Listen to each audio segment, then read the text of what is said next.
The Ryogoku Kokujikan Arena in Tokyo was alive with raw energy on a sultry July evening in 2025. The World Martial Arts Grandmaster Tournament, a global pilgrimage for martial arts purists, packed the stands with a diverse crowd, Japanese locals, international fans, and martial arts students clutching their tickets like sacred relics. The air hummed with anticipation, the kind that only comes when legends take the stage.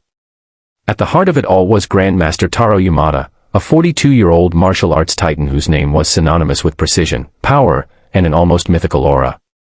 Lean, intense, with eyes that seemed to pierce through flesh and bone, Yamada was in his prime, a master who'd spent decades honing his craft in dojos across Japan. His black gi was pristine, his movements a testament to a life dedicated to the art of martial arts. In the VIP section, just beyond the mat, sat Jason Statham, the Hollywood action star whose films had made him a global icon. Invited as a guest of honor, Jason's presence was a nod to his on-screen martial arts prowess and his real-world training in kickboxing, Brazilian Jiu-Jitsu, and Wing Chun.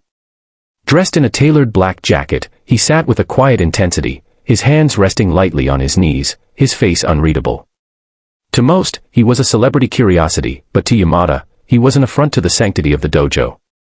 The Grandmaster, a purist who believed true skill was forged in sweat-soaked tatami mats, not choreographed fight scenes, saw Jason as a symbol of everything wrong with modern martial arts: glamour over grit, fame over discipline. As the demonstration round began, Yamada took the mat, and the arena fell silent, save for the sharp snap of his gi. His katas were a masterclass in controlled ferocity, each punch, each kick, each block a perfect blend of power and grace, like a storm captured in human form. The crowd erupted as he finished, their applause shaking the rafters. But Yamada wasn't basking in the adulation. He grabbed the microphone, his gaze zeroing in on Jason like a hawk spotting prey. "This," he said, his voice sharp enough to cut through the noise, "is martial arts. Not some Hollywood charade where you fake your way to glory." The crowd gasped, a ripple of shock spreading through the stands. Yamada's smirk widened as he paced the mat, his words dripping with disdain. "Mr. Statham, you're a guest here, but let's not kid ourselves. You're no warrior. You're a camera warrior, punching air for applause. Your kicks are for show, your fights are scripted. This mat, it's for real fighters." The arena buzzed with tension, phones already recording every second. Yamada wasn't done. He stepped closer to the edge of the mat, pointing at Jason. "What's the matter, action star? Afraid to step out of your movie bubble? Or do you only fight when there's a stunt double to save you?" The crowd's reaction was split. Some cheered Yamada's audacity, others murmured nervously, stunned by the public challenge. All eyes turned to Jason, expecting him to laugh it off or stay seated. But Jason Statham wasn't wired to back down. He rose slowly, his movements deliberate, unbuttoning his jacket with a calm that seemed to lower the temperature in the room. The jacket hit the chair, revealing a lean, muscular frame forged not just on film sets but in dojos and gyms across the world. He kicked off his shoes at the mat's edge, a gesture of respect that silenced the crowd further. "You've got a lot to say, Grandmaster," Jason said, his London accent steady and sharp. "Let's see if your fists talk as loud as your mouth." The crowd erupted, a tidal wave of cheers and gasps. Yamada's smirk flickered, he hadn't expected Jason to take the bait so boldly. The referee, a grizzled veteran of the tournament circuit, stepped in quickly, sensing a moment that could define the night. He laid out the rules. A 3-minute sparring match, no strikes to the head, no excessive force, points for clean technique. The arena staff scrambled to adjust the lighting, ensuring every angle was caught on camera. This wasn't just a spar, it was a clash of worlds, and everyone knew it. The bell rang, and the two men circled each other like predators. Yamada, at 42, was a machine of precision, his body a testament to decades of relentless training. He struck first, a blistering front snap kick aimed at Jason's midsection, his voice cutting through the action. "Too slow, movie star. This isn't a rehearsal." Jason sidestepped, his reflexes razor-sharp, his stance low and grounded. The crowd roared, sensing this was no ordinary bout. Yamada's eyes narrowed, he'd underestimated his opponent. "You dodge well," he taunted, launching a flurry of punches, each one crisp and measured. "But dodging isn't fighting. Show me something, or go back to your green screen."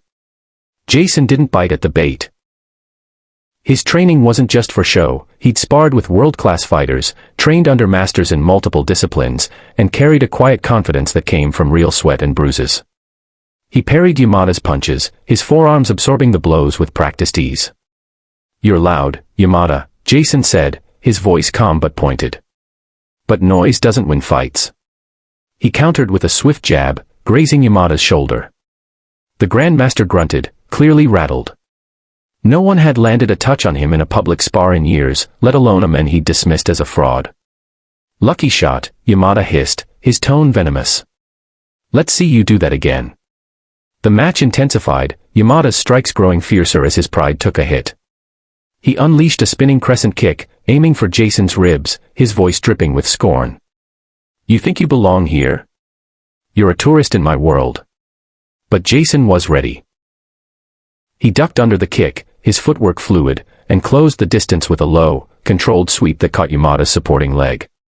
The Grandmaster hit the mat hard, the impact echoing through the arena. The crowd exploded, some leaping to their feet, chanting "Jason! Jason!" as if they'd forgotten they were at a martial arts tournament, not a blockbuster premiere. Yamada scrambled up, his face a storm of fury and disbelief. "You think one takedown makes you a fighter?" he spat, brushing off his GI. "You're still a pretender." But there was a crack in his bravado, a flicker of respect in his eyes. Jason didn't gloat, he stayed focused, his breathing steady. The final minute was a masterclass in intensity. Yamada threw everything he had, combinations of punches, feints, and a high roundhouse that would have floored most opponents. But Jason's training held firm. He blocked, countered, and waited for his moment. As Yamada overcommitted to a spinning heel kick, Jason saw his opening.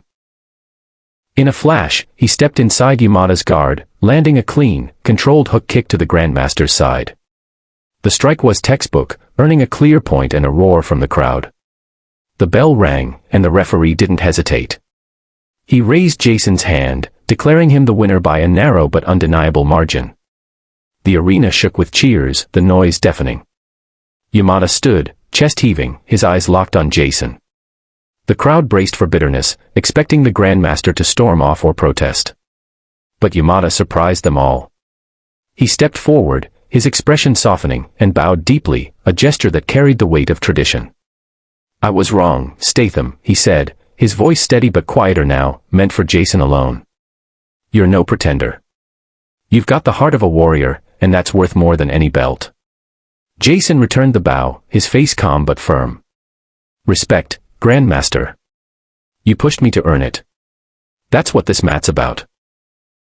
The crowd roared again, but the moment between the two men was intimate, a silent understanding forged in the heat of combat. Jason stepped off the mat, slipping his jacket back on as the cheers followed him like a wave. Backstage, a young martial artist, barely out of his teens, approached, eyes wide with awe. "You beat Yamada," he said, almost breathless. Jason smirked, shaking his head. "It's not about beating him, kid. It's about showing up when the world's watching and proving you belong."